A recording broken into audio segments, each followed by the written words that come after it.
দুনিয়া তো আমি খাইতে দেই বান্দা, দুনিয়া আটকাই না, ডাকলেও খাওয়াই, না ডাকলেও খাওয়াই। অনুগত অবাধ্য ইমানদার বেঈমান আমি তো সবাইকেই দুনিয়া রিজিক দিচ্ছি, তাই না? কথা বলেন না কেন? সূর্যের আলো কাফের বেঈমানের বাড়িতে ওঠে না? চাঁদের আলো ওঠে না? দুনিয়া তারা ভোগ করছে কিনা বলেন?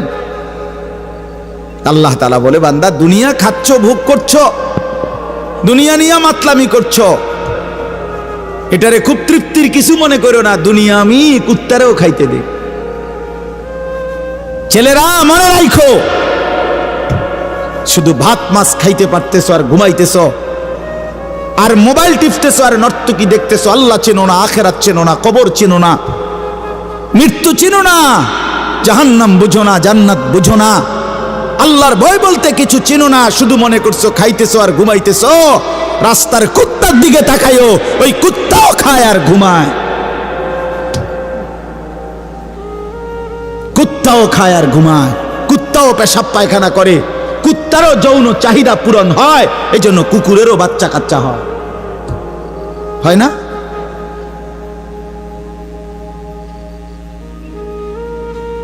আল্লাহকে কেন ভুলে যাব আমরা? মালিক কেন ভুলে যাব? বানানে ওয়ালা ভুলে যায় কিভাবে?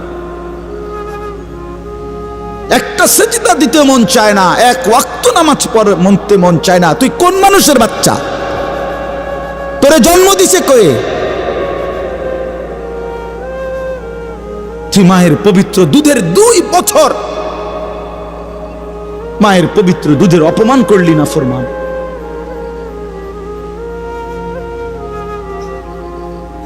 এই জন্য আমরা প্রত্যেকে ফিকির করি। তো যাই হোক বাপ, আমার বলার উদ্দেশ্য হলো, দয়া করে আমরা সবাই মনোযোগ দিই। অল্প কুদ্দুর সময় দেখবেন যে দেখতে দেখতে শেষ হয়ে যাবে। এই জন্য মেহেরবানি করে সবগুলো ছেলে ভাই তোমাদের কাছে অনুরোধ, বিশেষ করে হাতে ধরা যেই মোবাইল হাতে ধরে রাখছে, এগুলা নামায় ফেলেন। হাতে ধরা মোবাইল এই হাতে ধইরা রেকর্ড করেন না, বরং আমাদের চেহারার দিকে তাকাইয়া আল্লাহর ওয়াস্তে 2টা কথা, আল্লাহর কথা মনোযোগ দিয়ে শোনেন, এতে লাভ হবে। দিনের পর দিন, বছরের পর বছর শুনলাম, অথচ কিছুই আমি উপলব্ধি করলাম না, এটা ইনসাফ না। আল্লাহর কথা মানুষের পরিবর্তনের জন্য, এই কোরআনের কথাগুলো আমাদের জিন্দেগি বদলাবার জন্য। মসজিদে জুমার নামাজে প্রত্যেক জুমায় বয়ান হয়, 1 বছরে 52 সপ্তাহ। চিন্তা করে দেখে, একটি বছরে 52 সপ্তাহ, তাহলে 52 সপ্তাহ ইমাম সাহেব আপনাদের জন্য নসিহত করে। তো এইভাবে যদি 30 বছর 40 বছর ধরে শুনে থাকেন, তাহলে আজকে কতদিন ধরে আল্লাহর কথা শুনতেছেন? বছরে 52, তো এভাবে 40 বছর, এভাবে 30 বছর, এভাবে 50 বছর। অথচ এত লম্বা সময় আল্লাহর কথা শুনবার পরেও এখনো মিথ্যা বলা ছাড়তে পারলেন না। এত লম্বা সময় আল্লাহর কথা বলা শুনবার পরেও বিড়ি সিগারেট খাওয়ার অভ্যাসটা ছাড়তে পারলেন না। এত লম্বা সময় আল্লাহর কথা শুনবার পরেও চা দোকানের আড্ডা বন্ধ করতে পারলেন না। নাচ গান দেখা, টেলিভিশন দেখা ছাড়তে পারলেন না। তো কখন ছাড়বেন বাপ? সময় হবে কখন? এক মুসলমান বাঁচে কয় বছর? হায়াত তো একেবারেই ছোট্ট, সংক্ষিপ্ত হায়াত। তো সেখানে আমি যদি আখিরাতের কোনো প্রস্তুতি না নেই, তো সময় হবে কখন? তো মূল কারণ কি? মূল কারণ হলো গাফলত, এই খামখেয়ালি ভাব। ইমাম সাহেবের কথা বলে, বয়স্ক মাঝ বয়সী কিছু মুসল্লি আছে, এই বসে বসে জিমায়, মসজিদে বসে বসে জুরায়। আর কিছু ছেলে পেলে আছে, তোমরা শুধু শুধু দুষ্টামি করো, মসজিদে বসে কথাবার্তা, ঠেলাঠেলি, ধাক্কা ধাক্কি। আরে ভাইয়া, একজন মানুষ কতক্ষণ দুষ্টামি করে? মস্কারি, ইয়ারকি, ফাতরামি কতক্ষণ? আমরা মুসলমান, আমাদের আল্লাহ আছেন, আমাদের রসুল আছেন, আমাদের কোরআন আছে, আমাদের ইসলাম আছে। আমাদের জিন্দেগি লাগাম ছাড়া না। লাগাম ছাড়া হাইওয়ান জানোয়ারের জীবনই যদি হতো, তো আল্লাহ তাআলা আমাদেরকে মানুষ, মুসলমান বানাইতেন না। মুসলমান বানাইছেনই আল্লাহ তাআলা একটা মহৎ উদ্দেশ্য, একটি উদ্দেশ্য। প্রতিটা মানুষকে আল্লাহ তাআলা উদ্দেশ্য নিয়ে বানাইছেন। আফা হাসিবতুম আন্নামা খালাকনাকুম আবাসান,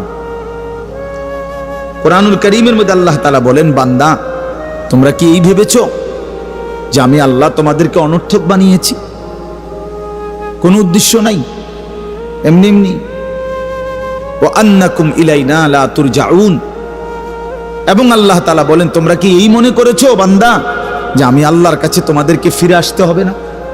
কি ভাবছো আমার কাছে আসতে হবে না? তো উত্তর দেন, বলেন, উত্তর দেন না যে আমরা কি আল্লাহর কাছে ফিরতে হবে? বলেন না, সবাই বলেন, ছেলেরা বলো ভাই, ফিরতে হবে আমরা আল্লাহর কাছে। তো তিনি কি কিছুই জিজ্ঞেস করবে না? ফাওয়ারাব্বিকা লানাসআলান্নাহুম আজমাইন, খোদার কসম, কোরআনে আয়াত। আল্লাহ বলেন, আমি রবের কসম করে বললাম, আল্লাহ নিজের কসম করে বলছেন, আমি আমার জাতের কসম করে বললাম, বান্দা আমি কিন্তু তোমাদের সকলকেই জিজ্ঞেস করব। ফাওয়ারাব্বিকা লানাসআলান্নাহুম আজমাইন, আজমাইন মানে সকলে, একজনকেও ছাড়বো না বান্দা, আমি জিজ্ঞেস করব। কি ভাবছেন? তো আল্লাহ তাআলা বলছেন, ভাই ছেলেরা তোমরাও শোনো ভাই, তোমার কল্যাণের জন্য বলতেছি। আল্লাহ তাআলা বলেন, বান্দা আমি কিন্তু জিজ্ঞেস করব, একটা সেকেন্ড, একটা নিঃশ্বাস আমার হিসাব থেকে বাদ যাবে না।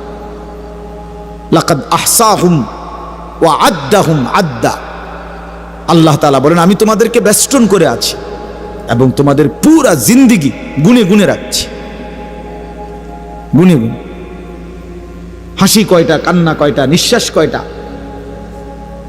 হাঁটা কয়টা, চলা কয়টা, হাত নাড়াইছো কয়বার, আল্লাহ বলেন আমার হিসাব আছে।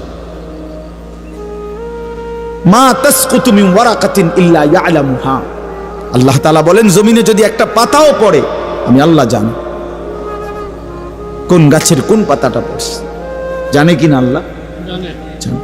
লাহু মা ফিস সামাওয়াতি ওয়া মা ফিল আরদ ওয়া মা বাইনাহুমা ওয়া মা তাহতাস সারা, আল্লাহ বলেন সাত আসমানে যা আমার, সাত জমিনে যা তাও আমার, আসমান ও জমিনের মাঝখানে যা তাও আমার, সাতবক জমিনের নিচে যা তাও আমার। এই জন্য দোস্ত আমার, বন্ধু আমার, বাপ আমার, ভাই আমার, পর্দার আড়ালের মায়েরাও, আমার জন্য, আপনাদের জন্য, আমরা সবাই এটা বোঝা দরকার, আমাদের জিন্দেগির এক সেকেন্ড ফালতু না। হাসতে হাসতে বলা আর কাশতে কাশতে বলছেন, মস্কারি করে বলছেন আর ঠাট্টা করে বলছেন, ইয়ার কি করে বলছেন, সমস্ত কিছু হিসাব হচ্ছে, হিসাব দিতে হবে। ওয়াকুল্লুহুম আতিহি ইয়াউমাল কিয়ামাতি ফারদা, আল্লাহ তাআলা বলেন তোমরা সকলেই আল্লাহর সামনে কিয়ামতের দিন একজন একজন করে দাঁড়াতে হবে, একজন একজন, আলাদা আলাদা। ফারদান মানে ওয়াহিদান, একজন একজন, আলাদা আলাদা উত্তর দিতে হবে। সুম্মা লাতুসআলুন্না ইয়াউমাইদিন আনিন নাঈম, আমার দেওয়া প্রতিটি নিয়ামত সম্পর্কে অবশ্যই আল্লাহ বলেন তোমাদেরকে জিজ্ঞেস করা হবে। হাসরের ময়দানে আছে, আল্লাহ ফেরেশতাদেরকে বলবে ওয়াকিফুহুম ইন্নাহুম মাসউলুন, আমার বান্দাদেরকে লাইন ধরে দাঁড় করাও, কিফু তাদেরকে থামাও, দাঁড়াও, ইন্নাহুম মাসউলুন তাদের সকলকেই আজকে জিজ্ঞেস করা হবে। বহু আয়াতে ওয়া ইম মিনকুম ইল্লা ওয়ারিদুহা, আল্লাহ বলে তোমাদের একজনও এমন হবে না, নবী বলো, রাসূল বলো, আউলিয়া বলো, ইমানদার বলো, নাফরমান বলো, প্রত্যেককেই ফুলসিরাত পার হইতে হবে, পার হইতে হবে প্রত্যেককে। তার আমল নামার মধ্যে প্রত্যেকে হাতে নিতে হবে, হয় ডান হাতে নয় বাম হাতে, প্রত্যেককেই মিজানের পাল্লার সামনে আসতে হবে তোমার আমল নামা ওজনের জন্য। আল্লাহ তাআলা বলেন বহু মানুষ তার আমল নামা নিজের জিন্দেগির কর্মকাণ্ড মিজানের পাল্লায় দিবে ওজনের জন্য। আহা, আল্লাহ বলে কাফের, বেঈমান, নাফরমান, পাপী, ফালা নুকিমু লাহুম ইয়াউমাল কিয়ামাতি ওয়াজনা, সেদিন কিয়ামতের দিন মিজানের পাল্লাতে তাদের সারা জিন্দেগির সমস্ত কর্মকাণ্ডের এক বিন্দু কোনো ওজন আসবে না, 100 গ্রামও হবে না। 100 গ্রাম। জিন্দিগিটা শুধু ভাত তরকারি আর বন বিড়ি আর চা বিস্কুট আর বা ঘর বাড়ি বাজার ব্যবসা চাকরি টাকা রোজগার এর মধ্যেই শেষ করে দিছে। এই পুরাটা একসাথে ওজন দিলে কিছুই আসবে না, কিছুই আসবে। আল্লাহ তাআলা বলেন ফামান সাকুলাত মাওয়াজিনুহু ফাহুয়া ফি ঈশাতির রাদিয়া ওয়া মান খাফফাত মাওয়াজিনুহু ফাউম্মুহু হাওয়িয়া। যার মিজানের পাল্লায় আমল ভারী হবে সে অনন্তকালের সুখের জান্নাতে বসবাস করবে। যার আমল নামায় মিজানের পাল্লা আমল নামা হালকা হবে তো সে জাহান্নামের নির্মম ভীষণ আগুনের মধ্যে নিক্ষিপ্ত হবে। এই জন্য দোস্ত সবাইরে বলি, শুধু এই এক বেলার ওয়াজ না, আল্লাহর কথা প্রতিদিন মনোযোগ দিয়ে শোনা উচিত। জুমার বয়ান দিল দিয়া শুনবেন, কেন ঘুমাইবেন, কেন জুরাইবেন, কেন দুষ্টুমি করবেন? আল্লাহর কথার সামনে কোরআন শরীফে আছে, সরাসরি আছে, আল্লাহ বলেন আমার কথা যার সামনে বলা হলো অথচ সে তার প্রতি মনোযোগী দিয়ে হলো না। আমান আযলামু মিম্মান দুক্কিরা বিআয়াতি রাব্বি ফাআরাযা সুম্মা আ'রাযা আনহা। আল্লাহ বলেন আমার কথা যার সামনে পেশ করা হলো অথচ সে তার থেকে বিমুখ, মনোযোগ দিল না। আল্লাহর কসম, আল্লাহ বলছে তার চাইতে বড় জালেম আর কেউ নেই। ওটা নিকৃষ্ট জালেম, ওটা সীমা লঙ্ঘনকারী বেয়াদব, যার সামনে আমার কথা বলা হচ্ছে অথচ সে আমার কথার প্রতি মনোযোগী না। কার সাথে গাদ্দারি করছিস বেটা? কার সাথে? কত বড় মালিকের কালাম, কলিজা ছিঁড়ে যাওয়ার কথা, দিল নড়ে উঠবার কথা। তাকশাইরু মিনহু জুলুদুল্লাযীনা ইয়াখশাউনা রাব্বাহুম। আল্লাহ বলে কোরআন তো আমি এমন নাজিল করেছি আমার ইমানদার বান্দা যখন শুনবে তো তার শরীরের চামড়ার উপরে যে পশমগুলো আছে সেগুলো দাঁড়ায় যাবে।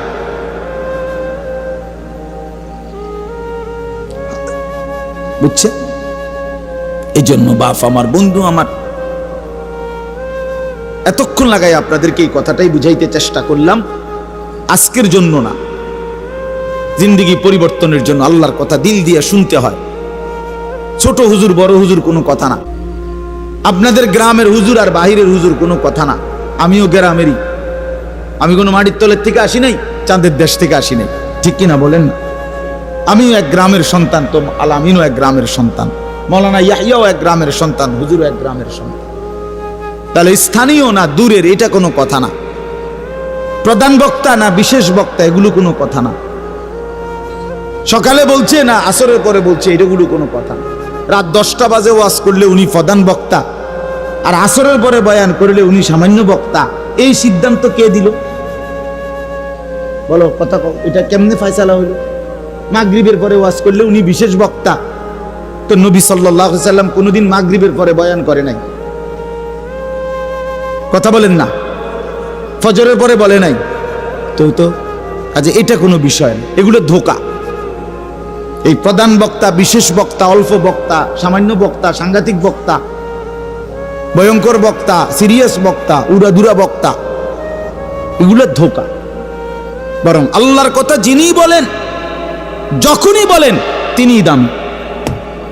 আপনার এলাকার হুজুর বললেও দামি, দূরের হুজুর বললেও কি, আপনার মসজিদের ইমাম বললেও দামি, অন্য মসজিদের হুজুর বললেও দামি। এই জন্য এটা গুরুত্বপূর্ণ। এটা যদি আপনি দিলে বসান তাহলে মাখলুক থেকে নজর সরবে। ব্যক্তির মোহর কোনো বিষয় না, জনপ্রিয়তা কোনো বিষয় না, আল্লাহর ইচ্ছা। আল্লাহ কখনো কাউকে 1000 মানুষের জন্য কবুল করে, কেউ 100 জনের সামনে বলে, কেউ 1 জনের সামনে বলে, এতে কোনো অসুবিধা নেই। কথা বলেন না কেন? কোনো অসুবিধা নেই। আমার জিন্দিগির 20 বছর, তো আমরাও তো একসময় 10 জন 5 জন মানুষের সামনে কথা বলছি, তো কি হয়েছে এতে? কি হয়েছে কি? এই জন্য ভাই বাবা প্রত্যেকের দিল থেকে মাখলুকের খেয়াল সরাবে যে আমার আল্লাহর কথা হচ্ছে, কে বলতেছে হাবশি গোলাম না কালো গোলাম, এটা দেখার বিষয় না, আমার মালিকের কালাম। কার কালাম? আমার আল্লাহর কথা, আমার রসুলের কথা। এরপরে আর কি, এরপরে আর কি। এই জন্য ইনশাআল্লাহ ওলামায়ে কেরামের কথাগুলো সব সময় মনোযোগ দিয়ে শুনলে ভাই বরকত হবে, ধীরে ধীরে বদলাবে, ধীরে ধীরে বদলাবে। মুসলমানের ছেলেরা, বাবারা, একটা মিনিট বাপ আমার, এই যে কয়জন বসছো ভাই, ভাইবা দেখো 365 দিনে এক বছর কোনদিন যে ফজরের নামাজ পড়লা না, তোমার এটা কেমন জিন্দিগি বাপ? কি পরিমাণ আল্লাহকে ভুলে গেছো? তোমার উপরে খোদার কি পরিমাণ লানত পড়ছে, অভিশাপ পড়ছে। এক বছরে কোনদিন ফজরের নামাজ পড়লো না। বাবা জীবিত, মা জীবিত, মুসলমান, বাপ মার ঘরে ঘুমায়, অথচ কত বড় জানোয়ার এটা! এটা তো আস্তা জানোয়ার, এটা তো মানুষের বাচ্চা না, এটা তো আস্তা জানোয়ার। এটা তো একটা চতুষ্পদ জানোয়ার ছাড়ার কিচ্ছু না, জন্তু ছাড়ার কিছু না। মুসলমানের বাচ্চা কেমনে এতদিন আল্লাহকে ভুলে থাকে? 30 বছর মানুষের মিথ্যা বলে, একজন মুসলমান বুঝি 30 বছর সুদ খায়। কি বলেন? বলে 30 বছর আপনার ঘরের নাচ গান চলবে, প্রতিদিন নর্তকী নাচবে, টেলিভিশন, নাটক, সিনেমা চলবে। আহা, আখিরাতের কথা কোনোদিন মনে পড়বে না? কোনোদিন কি বলবেন না যে এগুলা গুনাহ? 30 বছর লাগাতার মিথ্যা বলবেন, গালি দিবেন, ওজনে কম দিবেন, এ কেমন জিন্দিগি বাবা? 60 বছর বয়স এখনো বিড়ি সিগারেট খান, কতদিন পরে মনে পড়বে কবর? 60 বছর বয়সও কথায় কথায় গালি দেন, কত বছর পরে মনে পড়বে কবর? 60 বছর বয়সও চা দোকানে বসে বসে রঙিন টেলিভিশনে নর্তকীর নাচ দেখেন, তাহলে আরো কত বছর পরে মনে পড়বে আপনি মরবেন? ইনসাফের কথা কোন, বিচারের কথা কোন? এখনো মরার সময় হয় নাই, এখনো ফল পাকে নাই, এখনো হায়াত শেষ হয় নাই। দুনিয়া আরো ভোগ করবেন, কবরে যাইবেন না তাইলে? আপনি তাইলে মরবেন না চাচা? আহা বাপ, কেমনে ভুলে গেলেন? আলাম ইয়ানি লিল্লাযীনা আমানু আন তাখশা কুলুবুহুম লিযিকরিল্লাহ। রব্বুল আলামিন বলেন, মুমিন ঈমানদার, আমি আল্লাহর ভয়ে, আমার স্মরণের জন্য, আমার জিকিরের জন্য তোমার দিলটা নরম হওয়ার সময় আজও কি হয়নি? আলাম ইয়ানি, আজও কি হয়নি বান্দা? আজ অনেক দিন হয় আমারের সেজদা দাও না, তাহলে কি বান্দা আর কোনদিন সেজদা দিবা না? আল্লাহ ডাক দিয়ে বলে, বান্দা তাহলে আর কোনদিন বুঝি হালাল খাইবা না? আমি যে তোমার জন্যই জান্নাত বানিয়েছিলাম, কেমনে প্রত্যাখ্যান করে দিলা? শুধু এইটুকু দুনিয়া পেয়েই কেমনে খুশি হয়ে গেলা? এটুকু দুনিয়া তো আমি জন্তু জানোয়াররাও খাওয়াই, এটুকু দুনিয়া তো আমি কাফের বেঈমানকেও খাওয়াই, সামান্য এটুকু দুনিয়া নিয়েই খুশি হয়ে গেলা? অনন্তকালের আখিরাত তাইলে নিবা না? কুলু ওয়া তামাত্তাউ কালিলান ইন্নাকুম মুজরিমুন। আল্লাহ বলেন, নাফরমান পাপী বান্দা, অল্প সময়ের জন্য দুনিয়া খেয়ে নাও, দুনিয়া ভোগ করে নাও। ইন্নাকুম মুজরিমুন, শুধু কেবল মনে রাখো তুমি কিন্তু নাফরমান। খাও, নাস্তা খাও, রাতের খানা খাও, শুধু বান্দা মনে রাখো ফজরের নামাজও পড়ো নাই, এশার নামাজও পড়ো নাই। খাও বান্দা, খানা দুনিয়া আমি আটকাবো না, শুধু মনে রাখো আমি হাসরের ময়দানে কিন্তু ছাড়বো না। ইন্না লাদাইনা আনকালাও ওয়া জাহিমা। আল্লাহ বলেন, আমি কিন্তু আগুনের শিকল বানিয়ে রেখেছি, জাহান্নামের আগুন কিন্তু প্রস্তুত করে রেখেছি। দুনিয়া তো আমি খাইতে দেই বান্দা, দুনিয়া আটকাই না, ডাকলেও খাওয়াই, না ডাকলেও খাওয়াই, অনুগত অবাধ্য, ইমানদার বেঈমান, আমি তো সবাইকেই দুনিয়া রিজিক দিচ্ছি, দেটা কথা বলেন না কেন? সূর্যের আলো কাফের বেঈমানের বাড়িতে ওঠে না? চাঁদের আলো ওঠে না? দুনিয়া তারা ভোগ করছে কিনা বলেন? আল্লাহ তাআলা বলে, বান্দা দুনিয়া খাচ্ছ, ভোগ করছো, দুনিয়া নিয়ে মাতলামি করছো, এটারে খুব তৃপ্তির কিছু মনে করো না। দুনিয়া আমি কুত্তারেও খাইতে দেই। ছেলেরা আমার রাইখো, শুধু ভাত মাছ খাইতে পারতেছো আর ঘুমাইতেছো আর মোবাইল টিপতেছো আর নর্তকী দেখতেছো। আল্লাহ চেনো না, আখিরাত চেনো না, কবর চেনো না, মৃত্যু চেনো না, জাহান্নাম বুঝো না, জান্নাত বুঝো না, আল্লাহর ভয় বলতে কিছু চেনো না। শুধু মনে করছো খাইতেছো আর ঘুমাইতেছো। রাস্তার কুত্তার দিকে তাকাইও, ওই কুত্তাও খায় আর ঘুমায়, কুত্তাও খায় আর ঘুমায়, কুত্তাও পেশাব পায়খানা করে, কুত্তারও যৌন চাহিদা পূরণ হয়, এই জন্য কুকুরেরও বাচ্চা কাচ্চা হয় না?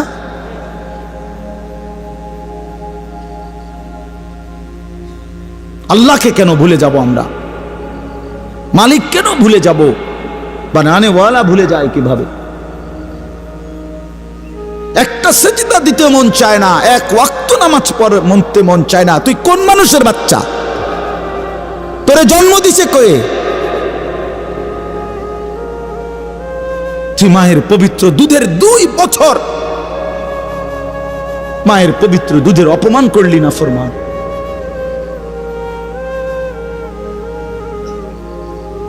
এই জন্য আমরা প্রত্যেকে ফিকির করি, দিল দিয়া ভাবেন। প্রতিটা ওয়াজ, প্রতিটা মাহফিল বাবা, কবরবাসীদের রুহের মাগফিরাত যেমন দরকার, আপনাদের হেদায়েতও তেমন দরকার। ঠিক কিনা বলেন? কবরবাসীদের জন্য, ওরা তো চলেই গেছেন, ওনারা তো চলেই গেছেন, ওনাদের জন্য দোয়া ছাড়া আর কিছুই করার নাই। না আমি ওনার কিছু সংশোধন করে দিতে পারবো, না উনি ওনার নিজের কিছু সংশোধন করতে পারবে কিনা বলেন না? শুধু দোয়া, শুধু দোয়া। কিন্তু আমার হাতে, আপনার হাতে তো এখনো যেটুকু হায়াত আছে, এটুকু হায়াতে সংশোধন করার সুরত আছে না? এখন তো আছে, নিঃশ্বাস যাওয়া পর্যন্ত তো সুযোগ আছে বাবা, এখনো তো সুযোগ আছে। আল্লাহ তাআলা বলছেন নবী সাল্লাল্লাহু আলাইহি সাল্লামকে, বন্ধু আপনি আমার বান্দাদেরকে বইলেন 90 বছর টানা আমার নাফরমানি করছে, 90 বছর পরেও যদি কোনো দিন বুঝতে পারে, সমস্ত গুনাহ ছেড়ে দিয়ে আর করবে না ওয়াদা দিয়ে, লজ্জিত আর অনুতপ্ত হয়ে যদি এক ফোঁটা চোখের পানি ফেলে, আমি আল্লাহ ওয়াদা দিলাম 90 বছরের গুনাহ একসাথে মাফ করে দেব। আপনি বললেন আমার বান্দারে, ওই যেন কোনোদিন নিরাশ না হয়, আমি আল্লাহ আছি, আমি মাফ করে দেব। তরে বললেন গুনাহ ছেড়ে দিয়ে আসতে, আরে বললেন তওবা করে আসতে, আরে বললেন আর করবে না ওয়াদা দিতে। মস্কারি করলে হবে না। আপনি জানেন আপনি গুনাহ এটা ছাড়বেন না, আপনি জানেন আপনি মিথ্যা বলা ছাড়তেছেন না, সুদ ছাড়েন না, বিড়ি ছাড়েন না, হারাম ছাড়তেছেন না, আপনি জানেন আপনি টেলিভিশন দেখা বন্ধ করবেন না, এরপরে আপনি ডুইল্লা ডুইল্লা কইবেন আস্তাগফিরুল্লাহ। কি আস্তাগফিরুল্লাহ কইলেন? কারে কইলেন? এই মিথ্যাবাদী। আল্লাহ যদি মুখের উপরে বলে এই বাটপার, তুই কারে বললি আস্তাগফিরুল্লাহ? তোর কলজাটা আমি চিনি না? কথা বলেন। মাফ তো চাইবে ওই ব্যক্তি যার বুঝ আসছে যে এটা গুনাহ, আমি ছেড়ে দিলাম, আর করব না, ওয়াদা দিলাম। মাওলা আমি লজ্জিত, আমি মাফ চাইতেছি, আপনি আমারে মাফ করে দেন। আল্লাহ বলেন এমন গুনাহ যদি আসমান পরিমাণও হয় আমি মাফ করে দেব, কিন্তু শর্ত হলো কি করে দিতে হবে? কথা বলেন না, কি করতে হবে? ছেড়ে দিতে হবে, আগে ছেড়ে দিতে হবে, আগে ছাড়ো তো, আর করবা না। বলো একাকী হলে একাকী বলো, রাত গভীরে বলো। আল্লাহ বলেন ইন আতাইতানি লাইলান আতাইতুকা লাইলান, বান্দা তুমি যদি আমার কাছে রাতে আসো গুনাহ নিয়ে মাগফিরাতের জন্য, আমি রহমত আর মাগফিরাত নিয়ে আমি আল্লাহ রাত গভীরেই আসবো, রাতের অন্ধকারে আসবো। আমি রাতের 3টায়ও ঘুমাই না, দিনের 3টায়ও ঘুমাই না, আমি রাতের 4টায়ও ঘুমাই না, আমি দিনের 4টায়ও ঘুমাই না, আমি আল্লাহর কোনো শুক্রবার শনিবার নাই, আমার কোনো ছুটি ছাটা নাই। আমি 24 ঘন্টা আল হাইয়ুল কাইয়্যুম, আমি সর্বদাই জীবিত, আমি সারাক্ষণই আছি, কায়নাত পরিচালনা করছি। আল্লাহর কোনো বিশ্রাম আছে? আল্লাহর কোনো ক্লান্তি আছে? আল্লাহর কোনো ভুল আছে? আল্লাহর কোনো ছুটে যায় কিছু? তো আল্লাহ আমাদেরকে বুঝ দান করেন। ভাই আমার কথা সহজ সরল কথা। আমি আপনাদের পরিবর্তন চাই। কারো ঠেলাঠেলি, ধাক্কা ধাক্কি, কারো খোঁচাখুচি টোটালি আমার আর পছন্দ না। আমারও হায়াত শেষ, আমারও জিন্দিগি। আল্লাহ তাআলা কোরআনুল কারীমের মধ্যে বলছে, বান্দা বয়স যখন 40 পূর্ণ হয় তারপর থেকে পুরা ফিকির আখিরাত। ওয়ালাম্মা বালাগা আশুদ্দাহু ওয়া বালাগা 40 সানা। বুজুর্গানে দিন তো বলছে 40-এর পরে জিন্দিগি গুটায় ফেলো, পুরা দিল দিমাগ আখিরাতের দিকে ফিরা। আল্লাহ আপনি আমারে দয়া করে 40 পর্যন্ত হায়াত দিছেন, এবার আপনার শুকর মাওলা, শুকর মাওলা, শুকর। অথচ আপনাদেরকে আল্লাহ তাআলা 60 বছরের হায়াত দিলেন। আপনারা এত সুন্দর জীবন আল্লাহ দিছেন, এতটা সুযোগ দিলেন, মাইডারে বিড়ি খাইতে খাইতে শেষ করে গেছে, বন খাইতে খাইতে আর চা খাইতে খাইতে, চা দোয়ানে গপ মারতে মারতে আর ফালতু কথা কইতে কইতে শেষ। এটা কি? এটা কি? এটা কোন ধরনের কথা? বুড়া মানুষ আড্ডা দিবে কেন? বুড়া মানুষ গপ মারবে কেন? বুড়া মানুষ বিড়ি খাবে কেন? বুড়া মানুষ ফালতু কথা বলবে কেন? বুড়া মানুষ গালিগালাজ করবে কেন? আপনার তো এখন কবর দেখা যায় না? তো আপনার তো একটা সেকেন্ড নষ্ট না করে উচিত জিন্দিগির এই শেষ সময়টা আল্লাহর তসবিহ, জিকির, কান্নাকাটি, দোয়া এর মধ্যেই লেগে থাকে। এটা উচিত ছিল না? কই, এই খবর তো নাই। আল্লাহ আমাদেরকে বুঝ দান করেন।